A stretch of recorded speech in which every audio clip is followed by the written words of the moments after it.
Welcome to yet another interesting episode of our regular debates, which this time is going to focus on the future of blockchain technology and cryptocurrencies in Africa. I'm your host, Julius Bizimungu. Africa is brimming with knowledge driven by young people who are so eager to test their hands to create lasting solutions for the continent, which many now see as a hotbed of innovation. Innovators in frontier markets such as Nigeria, Kenya, or even Rwanda are now experimenting with blockchain, a distributed ledger technology. But what potential does the technology present for the continent's social and economic sectors? Well, to discuss this further, I'm joined by Obinna Ukwuani, who's the Chief Digital Officer at the Bank of Kigali, which is Rwanda's largest commercial bank. Russell Okung, American football star. Mind you, Okung is a Bitcoin enthusiast, an entrepreneur, and angel investor. Kayode Kabarinde, who's the Executive Director of Africa Blockchain Institute, is also joining me. Well, let's start with Kayode. Blockchain has been a buzzword for quite some time now, especially among the business community and tech community. But if you were to describe what blockchain is to an ordinary person in Africa, how can you describe what blockchain is?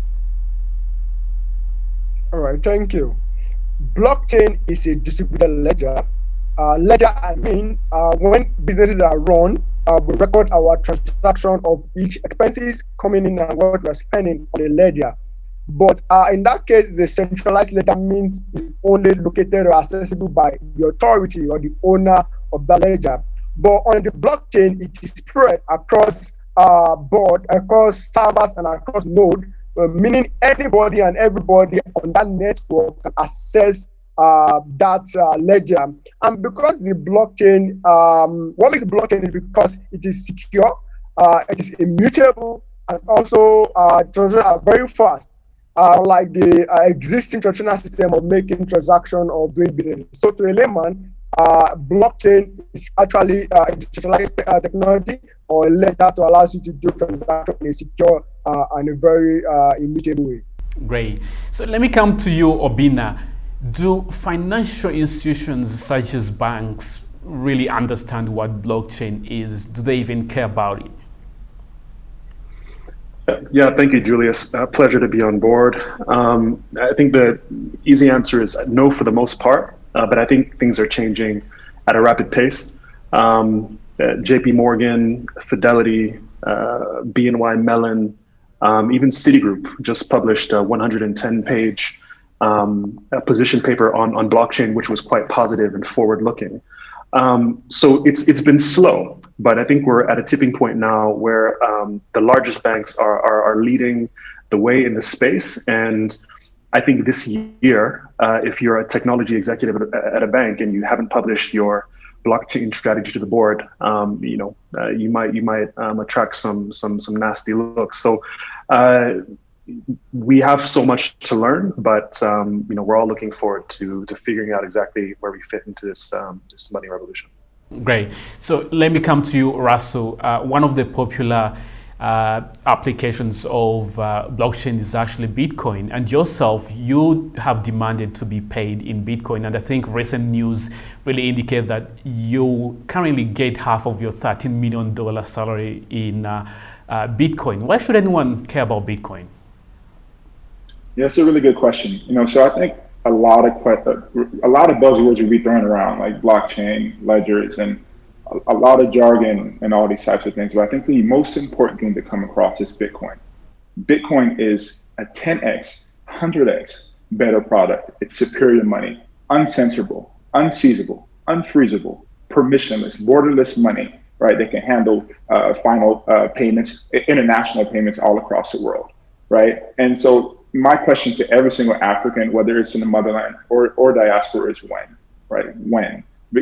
Ultimately, if you can hold Bitcoin, like in terms of in treasury, or it's what we're seeing here in the public markets here in the U.S., ultra high net worth individuals hold it, pensions, endowments, Goldman Sachs and Fidelity are coming up and creating services with it.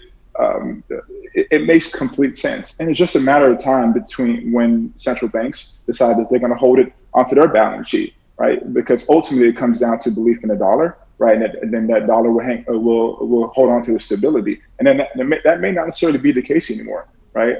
So when I decided to hold my money in Bitcoin, I took it in at about a 19,000, 20,000 basis, right? And 2 months later, I more than doubled my salary in 2 months. That's years of labor, years of work, years of commitment, all in 2 months. I've been able to really 3x my salary, and that's incredible. And there's only one product so far in the world that can do that, and that's Bitcoin. Great. Before delving into that world of Bitcoin, let me first bring in Kayode. Just give me an overview of the blockchain technology industry here in Africa, especially when it comes to its adoption and development. All right. So in Africa, there has been wide spread and adoption of blockchain technology, and much more area of adoption is the financial inclusion part of it, which is the Bitcoin, cryptocurrencies, because that's even one of the first use cases of blockchain, because even though there have been several use cases as well, but the major or the core, the first use case of blockchain is cryptocurrency, and that are really spread across the board here on the continent. There have been several exchanges, even of recently, Luno just added close to 1 million customers just this January alone. It's 7 million rather, this January alone, and 3 million is for Nigerian population, and same also spread with other use cases, as we saw other exchanges also using cryptocurrencies as exchange. So so far in Africa, basically in adoption, people are using cryptocurrency to be able to leverage on the blockchain here on the continent. And as I mentioned, start from South Africa, Nigeria, Kenya.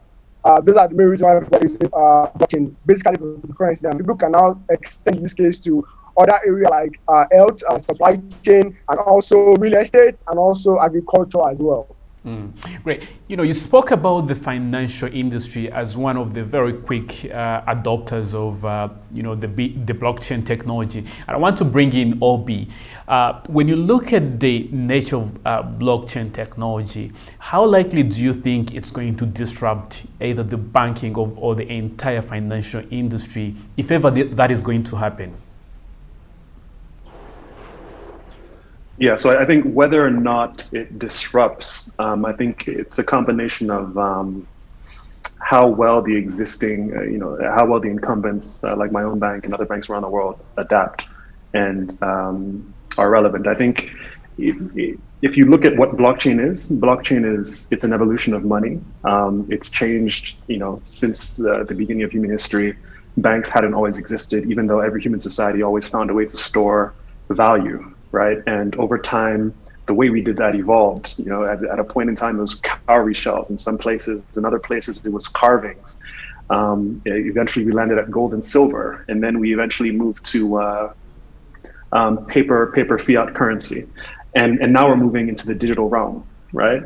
One of the issues with money has been the ability for the minter to print inordinate amounts in order to finance themselves, right? And this has happened many times throughout history. It usually happens during war, when you need to produce resources to get forces to fight your enemies, and this would put a strain on the economy, and that strain tends to move things to the next stage. This happened after World War II at the IMF conference, where the US dollar was made to back all the other currencies. And this was because after World War I, the US, which was isolated on the other side, kept all the gold, right? They were producing all the weapons, it was for a long time, the US was by far the most prosperous nation in the world. And so they accumulated this wealth, all the gold-backed currencies. If someone buys something from the US in their currency, which was backed by gold, the US eventually makes a call on that and then goes to the country to pick up the gold. So at the end of World War II, right, years had passed, the US had all the gold, all the countries' currencies were no longer backed on the gold standard because they printed a lot of money to fund warfare. And, they were war-ridden, looking to rebuild. They owed each other a lot of money, and the US was the only one left standing.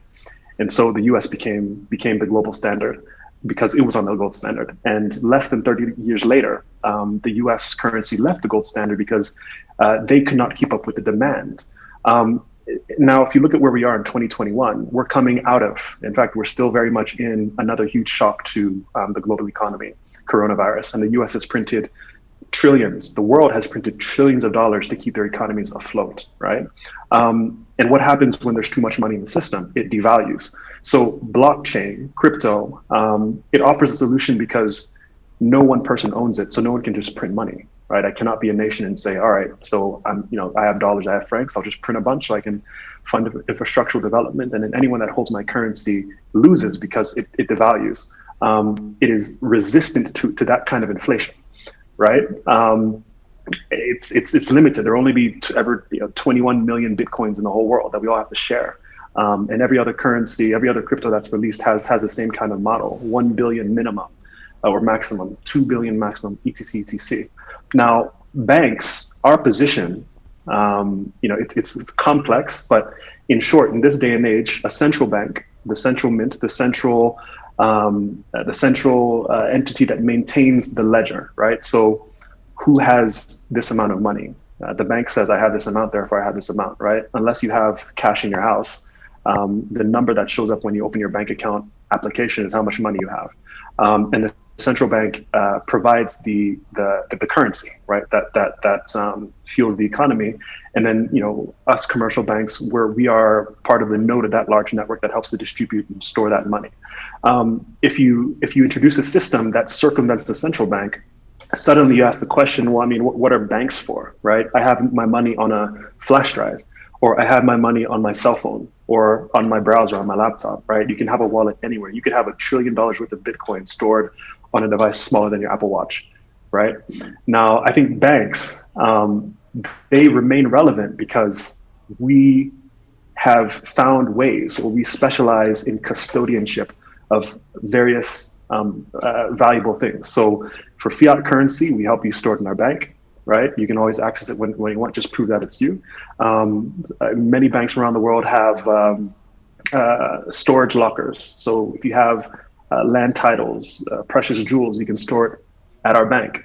And I think the same dynamic will appear in the world of blockchain, right? So right now, you need a private key, a very long password, in order to continue to have access to your blockchain. What happens if you lose that? Once it's lost. Obinna, let's come back to that conversation, but let me first bring in Russell. Bitcoin, which fits well into the insights that Obinna just shared, has been making a lot of news recently, but there's still a lot of uncertainty around it. For instance, when you look at the level of fluctuation, we've never seen that level of fluctuation with any currency as Bitcoin, right? But why should it become the next store of value? And, why should people have confidence in it? It's a great question. So I think it's important to realize that Bitcoin enables every African to be their own bank, right? And ultimately, it's all about seeking alternatives which hand you, your family, to have more access and control over your money. So all services, a person who holds Bitcoin can essentially become a financial services company, right? So let's take remittances, for example, right? Because Bitcoin at this point is not just a speculative asset. Every weekend as a child of Nigerian immigrants, we would go to Western Union or MoneyGram, to send money back home. What Bitcoin does is it allows regular people, to bypass legacy systems, which have ultimately traditionally worked against many Africans for many generations. So I'm invested with two companies, one Strike, one Lightning Labs, who is a CTO. One of the CTOs at Lightning Labs is a Nigerian, and in a remittance disruption, right? Most Africans incur about 10% of remittances from year to year, right? And transacting between African countries is just as difficult. But now a person can, even without even understanding Bitcoin, can send their money, right, from the States to Nigeria to Europe to wherever, right, for low nominal fees. That's power back in your hands. You don't have to worry about the fees that you will incur from intermediaries, all those alike. And there are all sorts of new financial options, whether it's collateral. Lending has been something which is much more prevalent, and a new application, towards overall finance, where it's enabling individuals to collateralize their fiat, right? You have interest-bearing products, which people can receive 12, 14% a year on their money. No other asset, no other product can do that, right? So Bitcoin is already touched gold in terms of a $1 trillion store value market. And it's not far-fetched to see it being able to reach, whether it's 100,000, 200,000 in just this year alone. People believe, and the money's showing it. Institutions are holding it in corporate treasury. It's just a matter between when central banks decide to do it. This is a proven asset. Stock to flow model showed that it works and that it makes sense, and it's here to stay. Russell, if you were to advise how much people should invest, in cryptocurrencies such as Bitcoin, how much would you suggest? Because I've had people like Chamati perhaps suggesting 1% of your net worth, others say 10%, but not everyone has that luxury of investing, such percentage of his net worth in Bitcoin. What is the best way to go about it? Right. So I think Bitcoin unfairly gets caught up in unit bias, meaning that most people don't understand that they can buy or parse a Bitcoin for themselves. So I mean, if you were to invest $1 into Bitcoin 11 years ago, that $1 would be worth about $62 million right now, which is absolutely incredible, right? So I talk to people about dollar cost averaging, just putting a little bit in from week to week, whether it's $50, $100, right? I mean, we're looking at an asset that if you zoom out, goes up 200x per year. And hey, I'm not a financial advisor. I'm not a money manager. I don't do any of those things. But what I can say is I've outperformed every single entity which has come and solicited me for my money, right? Bitcoin does that. Not a person, not a banker. Bitcoin as an asset has been able to prove that much value for me. And that is available for everyone all over the world, right? As long as you have the internet, you can be a part of this global economy. Let me bring in Kayode. When you look at Bitcoin and other cryptos, they have faced a lot of regulatory scrutiny in so many African countries and resistance. But when you look at some of the countries like Kenya or even Nigeria and Ghana, authorities have been a little bit open about it. And I think a case in point is Aircoin, which was launched in Kenya last year. Why do you think these cryptos and Bitcoin in particular still face a lot of resistance from governments? I will also first bring about the recent ban at the Central Bank of Nigeria, the recent ban in Nigeria, which has really caused a lot of uproar because after the US, Nigeria is one of the top destinations for Bitcoin traders. And people have been trying to get their ends made through trading cryptocurrencies. And before Bitcoin or when Bitcoin was existing, is that each country has its own regulation when it comes to money. And the central bank always wants to make sure they have the authority. And central bank also work directly with government as well. And you're trying to make sure that they regulate what it is, has to do with fiat or payment of money across board in the country. And recently, before that time of ban by the government of Nigeria through the CBN, was that I think there was already a meeting with the stakeholders to try to understand what is Bitcoin, what is blockchain, and how they can regulate it. And before that time as well, the Nigerian government agency, NIGA, has already looking out and how the government will be getting over $10 billion from blocking for the next 10 years. So many the governments actually understand and they want to actually see how they can get on board blockchain. Same with SEC of Nigeria, but we were very surprised to see the central bank trying to come up with this ban here in Nigeria.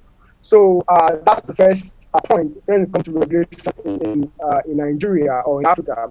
I feel to some extent the Nigerian government really are trying to understand how best to regulate it, but the ban is not really welcome. I mean, in general notes to really different innovation. And recently, the Bank of Ghana just, as against what happened to Nigeria, just accepted the sandbox of blockchain through one of my friends, MTech, Kayode. I mean, which was very interesting. I mean, and that look very interesting to have our government already looking to support blockchain technology in that context. And I will not be surprised moving forward if the exchanges of blockchain project moving down to Ghana to buy and establish, because meaning that there's a green light. Eventually, once the sandbox become more successful, there'll be more blockchain firms actually trolling down to Ghana and trying to establish, meaning that it's a good regulatory environment for them. And also, as well in Ghana, in Kenya, as I mentioned about Akon. Akon just completed the pilot stage of his wallet, collaborating to see how they can use for payment in Kenya. And it was done through using for payment in restaurants and also in hospitals, and that has worked perfectly well. And that to support that was when the Kenyan government is looking how they can tax cryptocurrency payment in the country, and also much more developed regulation in South Africa, where the federal government is already looking at how to support and how to bring in blockchain regulation, cryptocurrency regulation in the country.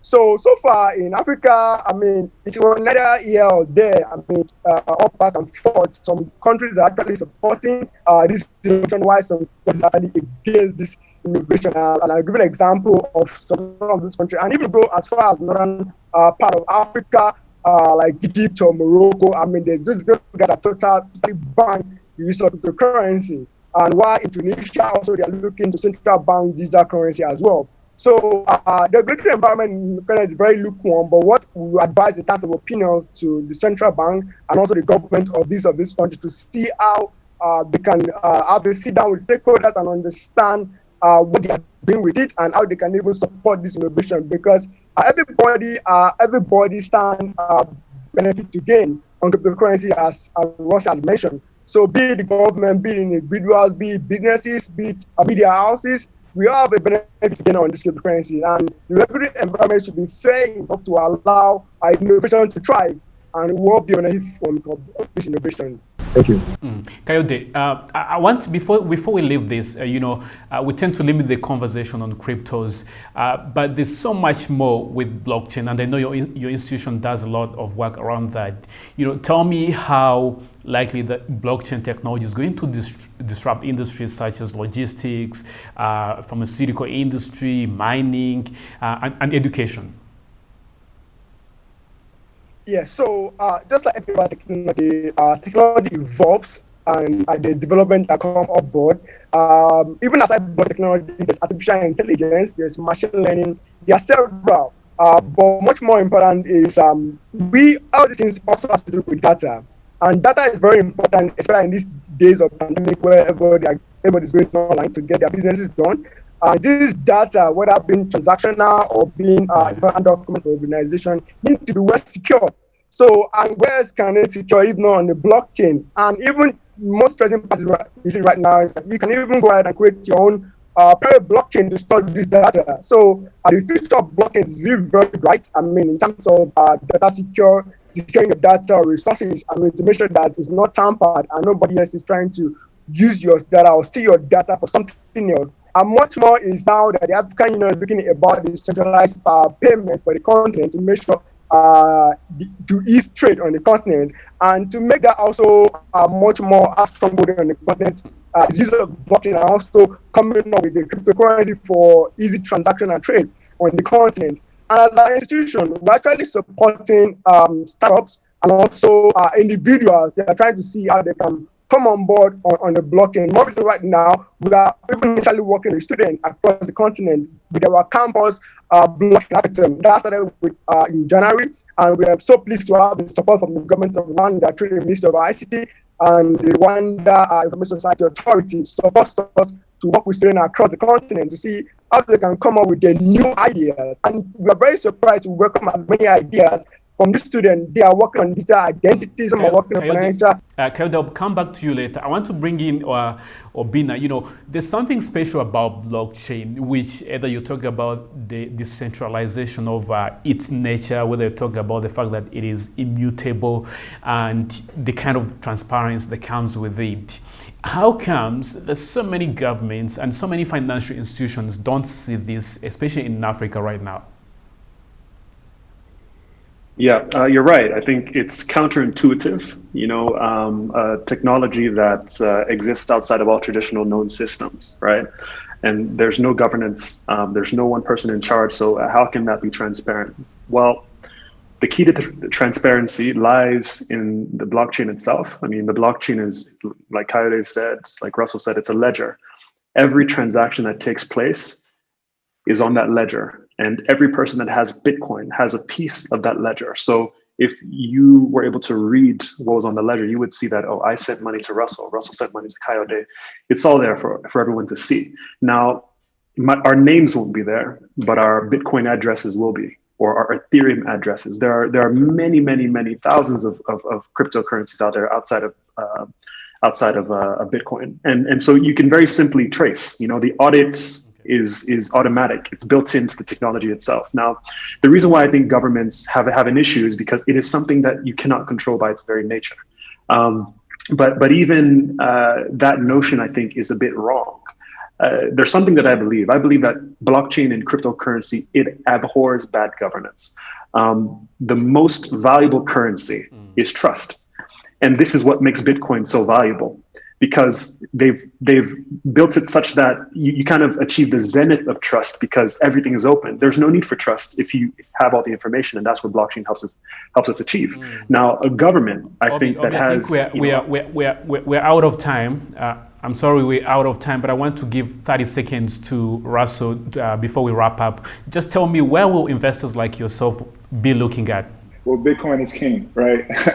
And there's nothing better. And ultimately, I think the focus should stop being on how to control it, right? And Africans need to ask themselves, how do we engage it? Whether that's mining facilities, Bitcoin-friendly legislation, businesses and corporations. You're going to draw businesses and corporations to come to Africa, right? So I think ultimately it's important to take a stance where nations stop trying to protect themselves from this threat with anti-crypto type regulation and hard policy towards banks and businesses, right? Which is, ultimately all understandable, and show that, hey, we're truly open for business with one of the best and biggest financial products the world has ever seen, right? So I don't think this is something that we should be as African countries prohibitive with, but ultimately look at legislation from all over the world.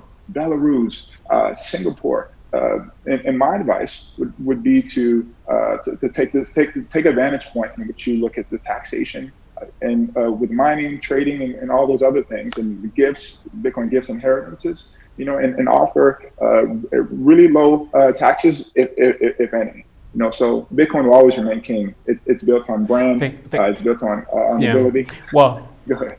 That was Obinna Ukwuani, the Chief Digital Officer at the Bank of Kigali.